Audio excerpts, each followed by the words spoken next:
Aku anak Muslim yang taat. Yesus temui aku saat aku hampir bunuh diri. Stay di sini di Kesaksian Luar Negeri Podcast.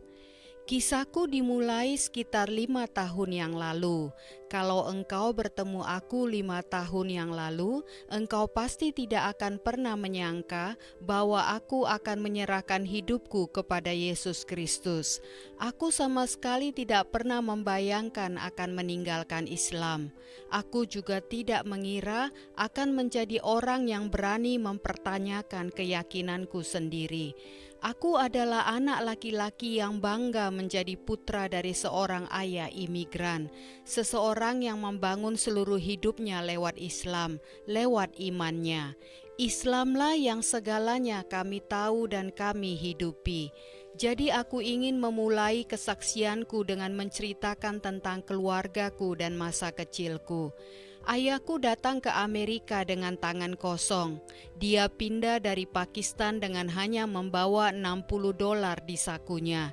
Dia berasal dari keluarga besar yang berjumlah 16 orang, dan dia adalah satu-satunya anak laki-laki yang mendapat restu dari seluruh keluarga untuk pergi ke Amerika. Dan ayah memang melakukan banyak hal luar biasa di sini. Dia datang ke sini dan awalnya bekerja sebagai sopir taksi di New York City. Dia bertemu ibuku saat menjemputnya dengan taksi itu. Dia menggoda ibuku dan berhasil merebut hatinya. Mereka lalu menikah dan membangun hidup bersama. Keduanya tinggal di New York dan meniti karir dari bawah. Kerja keras yang orang tuaku lakukan menjadi titik balik besar bagi kami. Teringat tentang New York, ayahku berada di kota itu ketika 2 pesawat menabrak Twin Towers pada peristiwa 9/11, tanggal 11 September 2001. Aku adalah anak bungsu dari 5 bersaudara. Di Amerika, identitas kami bukan lagi sekedar agama, tapi juga soal kelangsungan hidup, soal kehormatan dan harga diri. Karena ayahku datang ke Amerika demi menggapai mimpi dan semuanya dibangun atas dasar Islam. Hidup di New York pada masa itu, aku masih ingat saat pergi ke sekolah, orang-orang memandangku dengan cara yang berbeda. Waktu itu ayah berkata kepadaku, "Sarik, ini adalah kesempatan kita untuk menunjukkan kepada orang-orang seperti apa Islam yang sesungguhnya, bahwa kita tidak mewakili jihad dan semua kekerasan yang menyebar di dunia. Kita harus menjadi cahaya." Karena itu, sejak usia masih sangat muda, sekitar 3 tahun, aku sudah mewarisi semacam budaya performa, budaya penampilan yang sangat kuat.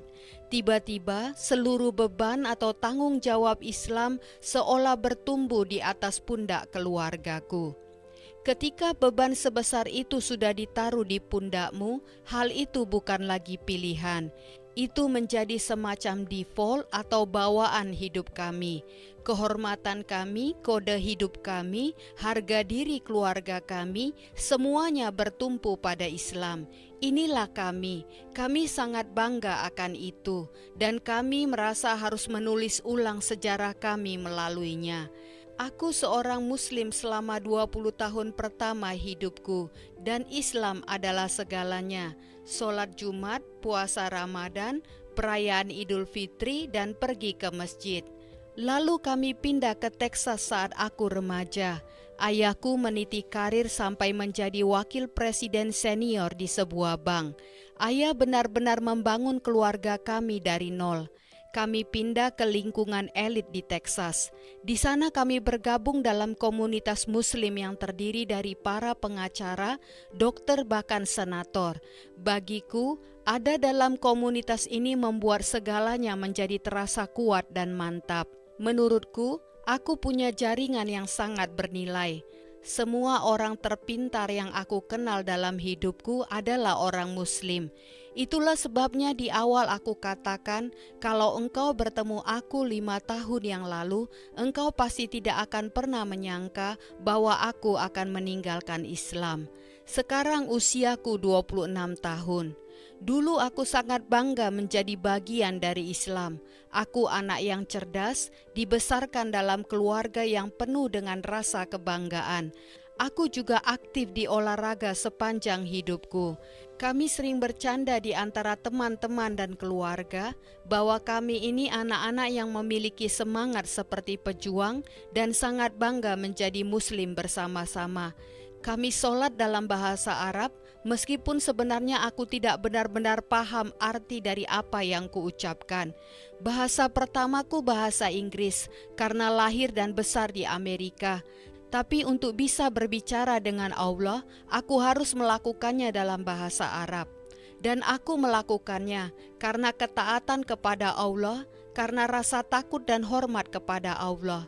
Kami hampir tidak pernah mempelajari Al-Quran di luar bahasa Arab. Kami hanya membaca dan melafalkannya, karena kami pikir mana mungkin kami bisa mengubah budaya atau kebiasaan ini. Tapi hal itu justru membuat kami benar-benar salah paham tentang apa sebenarnya Islam itu. Kami hanya melihat sisi religius dan budaya dari Islam, tapi tidak benar-benar memahaminya secara mendalam. Aku mulai berpikir, apa sih sebenarnya yang aku imani ini? Dan aku mulai menerjemahkan Al-Quran yang aku baca ke dalam bahasa Inggris dan membacanya sendiri. Itu yang akhirnya membuka mataku saat aku mulai memahami arti Al-Quran yang kubaca. Ayahku adalah seorang Muslim yang sangat taat dan penuh semangat. Dialah yang setiap hari membangunkan kami untuk sholat subuh. Dia juga yang memastikan kami untuk datang ke sholat Jumat dan juga menjalankan 5 waktu sholat setiap hari.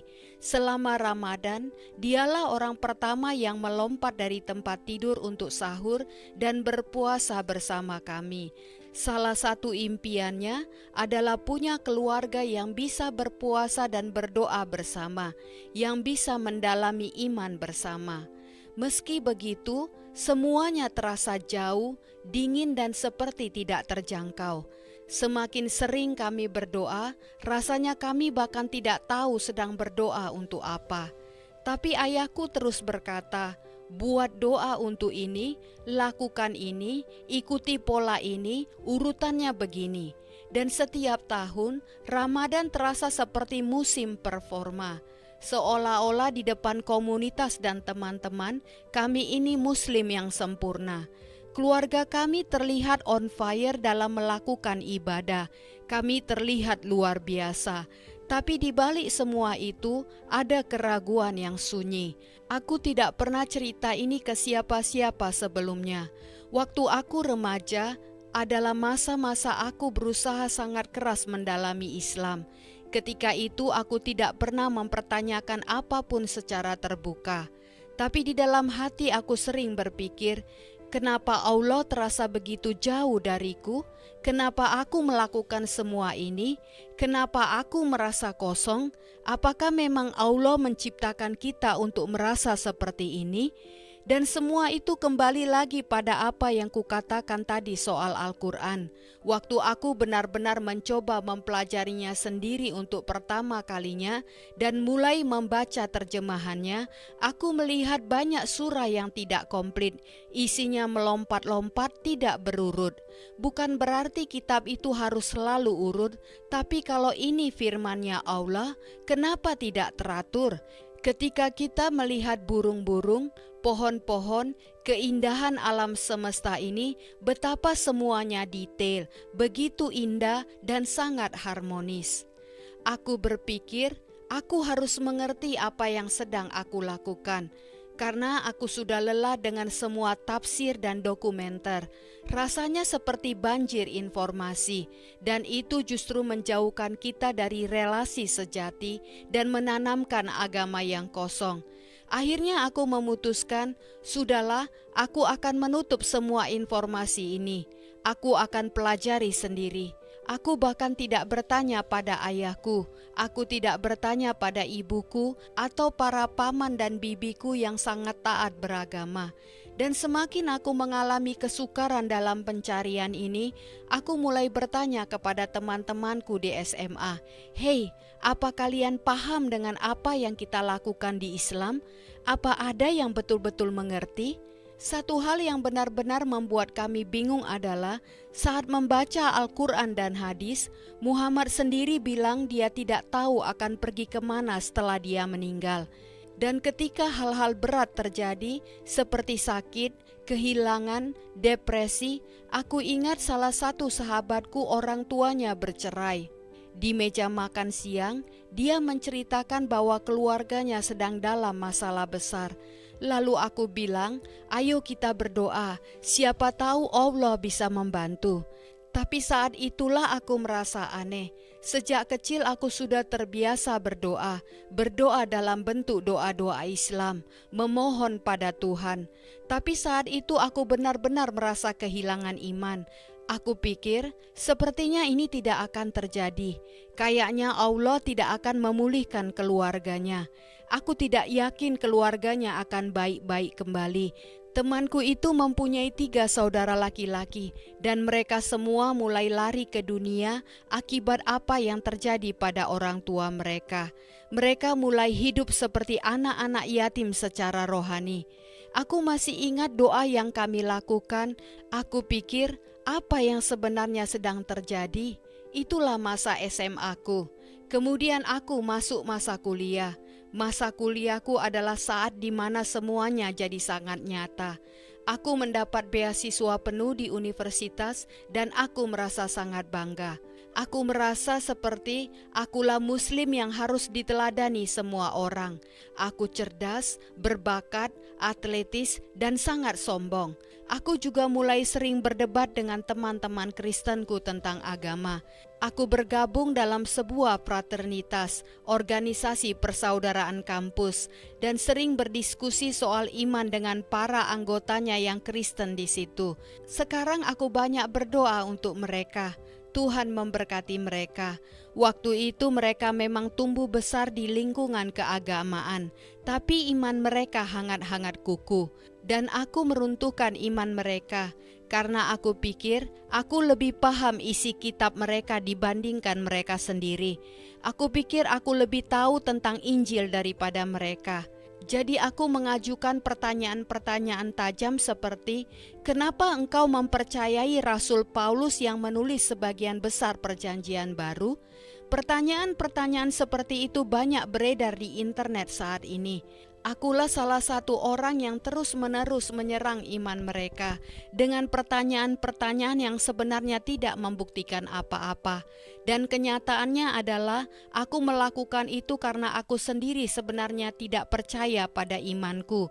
Jadi aku merasa perlu mencuri iman mereka agar aku bisa merasa lebih baik dan merasa berada di atas. Aku terus menyerang iman teman-teman Kristen sampai akhirnya aku berkata pada diriku sendiri, semua urusan agama ini kosong. Aku tidak percaya lagi, karena tidak ada satupun dari mereka yang bisa membela iman mereka. Dan saat aku kuliah, aku juga mulai berkompromi dengan dunia.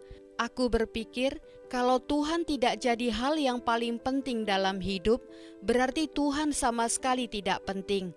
Karena aku yakin bahwa iman itu seharusnya hal paling penting dalam hidupmu. Kalau tidak, artinya iman itu sama sekali tidak berarti. Tidak ada yang namanya di tengah-tengah.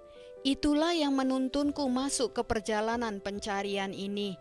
Dan semuanya berubah karena satu pertemanan yang sangat tidak terduga. Aku terpilih menjadi presiden fraternitas di kampusku. Kalau engkau tahu bagaimana dunia fraternitas, engkau pasti tahu betapa duniawinya lingkungan itu. Sulit membangun relasi yang sungguh-sungguh. Banyak pengorbanan, tapi dalam bentuk yang buruk. Aku sering merasa seperti menyabotase diriku sendiri. Dan disinilah aku bertemu wakil presiden fraternitasku. Dia jadi teman seperjuanganku. Kami merencanakan banyak hal bersama. Kami punya pengaruh di kampus. Ada sekitar 80 orang di bawah kami yang menaruh kepercayaan besar kepada kami supaya masa kuliah mereka jadi lebih baik. Dia bukan pengkhotbah, bukan teolog, tapi dia adalah orang Kristen yang benar-benar hidup seperti yang ditulis dalam 1 Petrus 3 ayat 15. Selalu siap untuk memberi jawaban tentang pengharapan yang ada dalam hatimu, tapi lakukan itu dengan lemah lembut dan hormat, supaya orang yang memfitnahmu merasa malu. Intinya, dia adalah orang yang mau mendengarkan. Dia tidak mengajakku ke gereja, dia malah mengajakku makan burger. Kami duduk di sana. Dia tidak gentar sama sekali terhadap pertanyaan-pertanyaanku yang sulit. Karena dia adalah wakilku di organisasi, dia tidak takut mengoreksiku, dan aku pun tidak takut mengoreksinya. Dia adalah orang Kristen pertama yang kutemui yang hidupnya benar-benar berbeda. Sekarang aku bisa lihat dia hidup dipenuhi oleh Roh. Dia bisa menjawab dengan bijak, dan kami membuat komitmen. Kami saling memandang satu sama lain di meja burger itu dan berkata, kalau aku bisa meyakinkan engkau soal imanku, engkau tinggalkan imanmu dan ikut aku. Tapi kalau engkau bisa meyakinkan aku, maka aku akan meninggalkan semua ini dan ikut engkau. Itu adalah tingkat kejujuran dan integritas yang benar-benar aku inginkan. Dan saat itulah, untuk pertama kalinya dalam hidupku, aku benar-benar mendengar Injil. Dia menyampaikan Injil kepadaku lewat kehidupannya. Dia adalah orang pertama yang kulihat hidup dan berjalan dalam kekristenan dengan cara yang berbeda. Dia begitu damai, penuh sukacita, penuh kasih. Setiap kali ada masalah dalam organisasi kami, aku selalu datang padanya, dan dia menanganinya dengan sangat baik. Aku sampai berkata kepadanya, "Bro, engkau baru berumur 21, tapi kok bisa setenang ini?" Dia cuma menjawab, "Yesus." Aku sebagai Muslim pada umumnya berkata, "Aku juga senang sama Yesus." Tapi aku tetap bertanya, "Serius, apa rahasiamu?" Dan dari situlah semuanya mulai berubah. Dia berkata, "Bro, aku merasa Tuhan memanggilku untuk membagikan Injil kepadamu. Ayo kita ngobrol." Aku pun menjawab, "Wow." Karena sebagai seorang Muslim yang sudah mempelajari banyak argumen teologis Kristen dari sudut pandang Islam, yaitu kenapa orang tidak seharusnya mengikuti agama Kristen, mendengarnya aku merasa sangat bersemangat.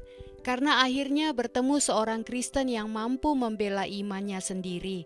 Aku berpikir, inilah kekuatan yang aku cari, inilah yang aku butuhkan. Karena di dalam Islam, semuanya serba keras dan kaku, seperti batu. Tidak ada ruang untuk benar-benar bertanya. Dan karena aku tumbuh di keluarga yang selalu membicarakan soal agama, politik dan kekayaan, aku tidak tertarik sama sekali dengan obrolan ringan. Saat masuk kuliah pun, aku tidak peduli dengan klub olahraga atau pilihan makanan. Aku hanya ingin bicara soal tujuan hidup manusia. Dan saat aku bertemu dia, wakil presidenku di fraternitas itu, aku sangat senang karena dia seseorang yang mengerti teologi dengan benar dan tetap rendah hati. Yang luar biasa adalah dia tidak pernah goyah dengan pertanyaan-pertanyaanku, seberat apapun itu. Kami pergi makan di restoran burger dan ini berlangsung selama lebih dari setahun. Setiap kali kami berdiskusi panjang lebar, kami akan menyimpulkan, oke, kita lanjut Selasa minggu depan. Kita ambil waktu untuk menggali lebih lagi dan kita akan diskusi lagi minggu depan. Kami membahas pertanyaan-pertanyaan besar, misalnya, apa yang sebenarnya terjadi saat penyaliban? Penyaliban Yesus itu menjadi poin krusial bagiku yang akhirnya tidak bisa aku sangkal lagi. Dan ketika aku benar-benar memahami Injil, hal ini mengguncangkan iman Islamku. Satu demi satu, hal-hal yang tadinya aku rangkul sebagai kebenaran di Islam mulai runtuh. Salah satu pertanyaan yang selalu ada dalam hidupku sebagai Muslim dulu adalah, kenapa penderitaan itu ada? Kenapa ada kanker? Kenapa ada perang? Kenapa ada anak kecil yang ditabrak mobil dan meninggal? Waktu aku SMA, pernah ada teman kami yang lagi naik sepeda ditabrak mobil dan meninggal. Kami sebagai komunitas berduka. Aku ingat saat itu aku bertanya pada Tuhan, "Tuhan, apa ini? Apa maksudnya semua ini?" Aku juga bertanya pada ibuku dan orang-orang di sekitarku, kenapa hal seperti ini terjadi? Kenapa hal ini real? Dan mereka selalu menjawab dengan kata-kata ini, takdir, ini kehendak Allah, ini ujian iman. Temanku wakil presiden fraternitas itu adalah orang percaya yang sejati. Saat engkau bertemu dia, engkau akan langsung tahu, dia ini benar-benar Kristen. Orang ini akan jadi pemimpin iman. Lewat perdebatan kami dan lewat risetku sendiri, aku menyebut masa itu sebagai What a Burger Exchange karena semua terjadi di restoran burger. Waktu itu apologetika menjadi obsesi baruku karena aku benar-benar ditantang. Dan seluruh identitasku, keturunanku, keluargaku, ayahku, keyakinanku sedang diguncang. Dan aku harus mencari kebenaran sejati. Aku sampai mulai malas mengerjakan PR kampus, melewatkan kelas karena pikiranku hanya satu. Aku harus menyelidiki semua ini sampai ke akar-akarnya. Setiap hari selama berjam-jam, aku men-scroll handphoneku, membaca dan mempelajari buku-buku apologetika. Aku mempelajari semua argumen tentang penyaliban, kebangkitan Yesus, dan keandalan teks Alkitab. Sebagai orang yang dulunya bangga bisa menggoyahkan iman orang Kristen, yang dulunya berpikir tahu segalanya, sekarang malah imanku sendiri yang mulai terguncang. Dan kesimpulanku bisa disederhanakan begini, jika Yesus tidak bangkit, maka kekristenan mati, titik. Dan kalau Yesus benar-benar bangkit, maka Islam tidak benar.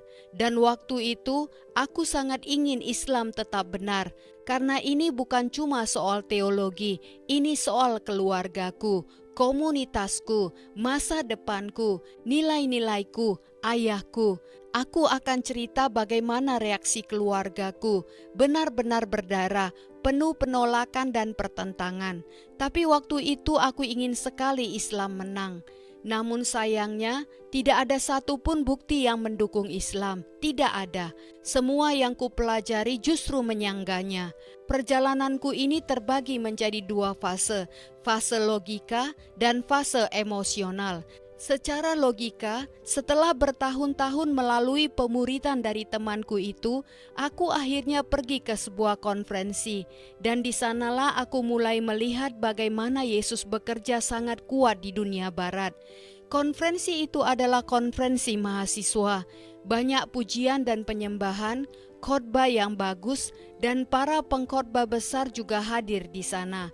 Saat itu aku perlahan mengangkat tanganku dan berpikir, aku akan coba ikut Yesus. Aku tidak tahu apa yang akan terjadi, tapi aku ingin mencobanya. Secara teknis, aku memberikan hidupku kepada Kristus di konferensi itu. Tapi jujur, hatiku masih keras saat itu. Karena aku benar-benar tidak siap dengan apa yang akan terjadi setelahnya. Ini terjadi sekitar awal tahun 2020. Dan selama 2 tahun berikutnya, aku menyelesaikan kuliahku, kemudian lanjut ke program S2 di bidang keamanan cyber perusahaan, dan aku mendapat pekerjaan luar biasa. Di tengah semua itu, aku memakai kalung salib, dan aku memberitahu keluargaku dengan berkata, aku pikir kita selama ini salah. Dan saat itulah keluargaku meledak. Ayahku yang besar di Pakistan, dia memiliki luka hati. Aku selalu mendoakan ayahku. Dan kalau engkau sedang menonton kesaksian ini, aku minta engkau juga mendoakan ayahku. Ayahku punya ayah yang sangat kasar secara fisik. Jadi saat kami tumbuh dalam budaya Islam, kekerasan fisik adalah hal biasa. Aku percaya aku sudah sembuh dari itu. Kami sering ditampar setiap kali kami melakukan kesalahan. Jadi saat ayahku melihat aku memakai kalung salib, reaksinya spontan. Dia ingin memukulku. Waktu itu aku sudah bermain rugby di perguruan tinggi. Jadi dia menahan dirinya. Tapi aku tahu di saat itu aku siap melawan ayahku untuk melindungi diriku sendiri. Saat itulah aku benar-benar sadar bahwa meninggalkan Islam bukan sekedar soal informasi. Bagi keluargaku, ini adalah tindakan paling tidak hormat yang pernah kulakukan. Bagi mereka itu sakit sekali. Aku bisa melihat kesedihan yang dalam di mata ibuku. Selama bertahun-tahun setelah itu, setiap kali dia melihat salib di leherku, dia akan berkata, "Sarik, apakah itu salib Kristen?" Lalu dia akan menangis, mengurung diri di kamar, mengunci pintu, dan menelepon ayah. Ayahku lalu akan meneleponku sambil marah dan berkata, "Apa yang engkau lakukan? Siapa cewek yang memengaruhimu? Apakah engkau memakai obat-obatan? Engkau kebanyakan pesta. Engkau tidak tahu apa yang engkau lakukan. Kembali, engkau sedang menghancurkan hidupmu." Tapi kenyataannya semua itu hanyalah gejala. Seperti aku yang berbalik ke dunia, itu hanyalah gejala dari aku yang sudah tidak punya dasar yang kuat di dalam Islam lagi. Semua ini membawaku ke Oktober 2022, tepatnya tengah malam tanggal 31 Oktober, disebut sebagai malam Halloween, salah satu malam tergelap di Amerika. Tapi waktu itu sudah bergeser ke tanggal 1 November karena waktu itu tepat pukul 1.21 pagi. Aku menulis sebuah doa. Aku ingin membacakan doanya karena ini menunjukkan betapa rapuhnya aku waktu itu. Aku menulis doa itu dengan memakai kalung salib. Ya Allah, aku tidak sanggup lagi. Aku tidak mau hidup lagi. Hatiku begitu sakit. Aku tidak punya harapan. Tolong aku. Doa itu kutulis pukul 1:21 pagi dini hari. Kemudian aku mengunci handphoneku dan meletakkannya ke samping. Dan malam itu aku hampir mengakhiri hidupku. Karena meskipun aku sudah menerima Yesus, aku belum mengizinkan Dia menyembuhkanku.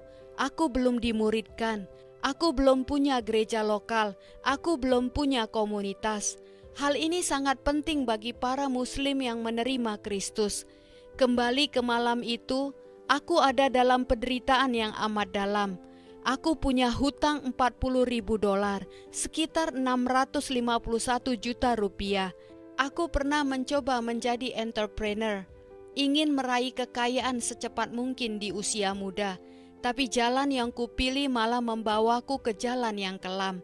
Bank-bank meneleponku dari jam 8 pagi sampai jam 8 malam setiap hari. Aku tidak bisa minta tolong ke keluargaku. Padahal ayahku orang sukses, dia pasti bisa membantu. Tapi aku sudah tidak punya hubungan lagi dengan ayahku. Jadi aku tidak bisa meminta tolong padanya. Aku depresi, tidak punya harapan. Aku mengonsumsi Adderall, stimulan untuk saraf pusat supaya bisa fokus. Karena pikiranku terlalu kacau, aku bersembunyi di balik ambisi. Dan malam itu setelah menulis doa, tidak ada yang terjadi. Tidak ada mimpi atau penglihatan yang ajaib.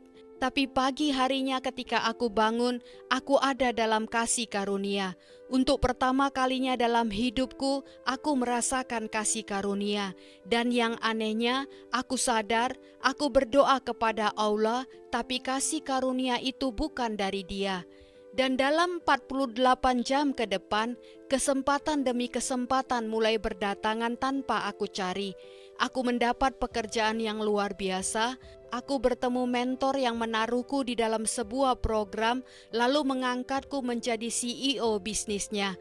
Aku membantunya mengembangkan bisnis itu, dan dalam 3 bulan, aku melunasi utang $40.000 itu.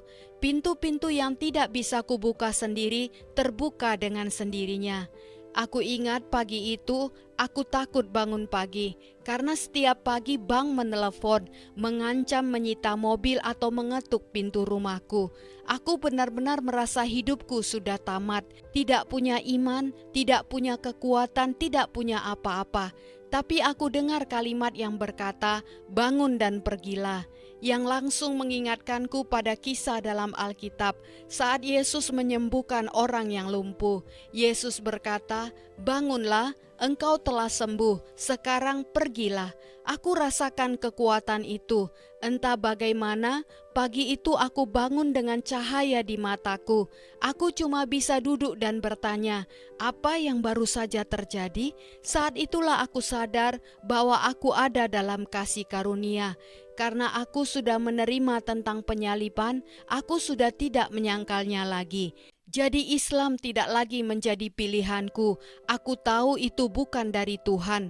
Karena seluruh ajaran Islam itu sudah terbukti bukanlah kebenaran. Tapi kisah-kisah Yesus semuanya tiba-tiba menjadi hidup di dalam diriku. Dan semua itu terjadi saat aku berada di titik terendah dalam hidupku. Bahkan aku mau mengakhiri hidupku. Saat itulah terang masuk ke dalam hidupku. Awalnya aku tidak mengenal itu sebagai Yesus. Tapi ternyata Yesus sudah bergerak di dalam hidupku. Aku pun berpikir, kalau ini yang aku alami hanya dalam minggu pertama setelah menyerah total kepada Tuhan, bagaimana rasanya kalau aku hidup puluhan tahun bersama Tuhan? Aku benar-benar dibuat takjub. Dulu aku pikir hidupku sudah terlalu hancur, terlalu rusak untuk diselamatkan. Tapi melalui kasih karunia Tuhan, aku menyadari sesuatu. Tuhan tidak butuh orang yang sempurna, Dia hanya butuh orang yang mau berserah. Dan saat aku benar-benar menyerah, aku menjadi bukti hidup dari Injil. Di masa-masa awal imanku, aku belum punya gereja. Aku belum tahu lagu-lagu pujian dan penyembahan. Aku bahkan belum tahu harus mulai dari mana. Entah kenapa aku mulai baca Alkitab dari kitab Keluaran. Tapi aku sudah belajar apologetika cukup banyak untuk mengenal siapa Yesus itu dan apa janjinya. Dan yang paling nyata adalah buah dalam hidupku mulai berlipat ganda. Setiap pagi aku bangun, aku merasakan damai. Aku tahu Tuhan punya rencana dan tujuan buat hidupku. Dan menurutku, bagi manusia manapun, kebutuhan terdalam yang ingin sekali dipenuhi adalah mengetahui bahwa hidup kita punya makna, bahwa kita tidak hadir di dunia ini tanpa tujuan. Dan ketika aku sadar bahwa Tuhan sendiri yang menuliskan tujuan hidupku, semuanya menjadi masuk akal. Dan rasa takut yang selalu mengikutiku ketika jadi Muslim hilang. Tiba-tiba aku tidak takut lagi untuk menatap mata ayahku, tidak takut untuk menghadapi keluargaku, tidak takut untuk berbicara tentang kebenaran ini, karena aku sudah melewatinya. Yesus berkata dalam Matius 10 ayat 34-36 bahwa Dia datang bukan membawa damai, tapi pedang, yang akan memisahkan ayah dari anak, ibu dari anak perempuan. Ayat yang benar-benar mengguncangku. Yesus sudah mempersiapkan kita untuk semua ini. Dia tahu hal seperti ini akan terjadi.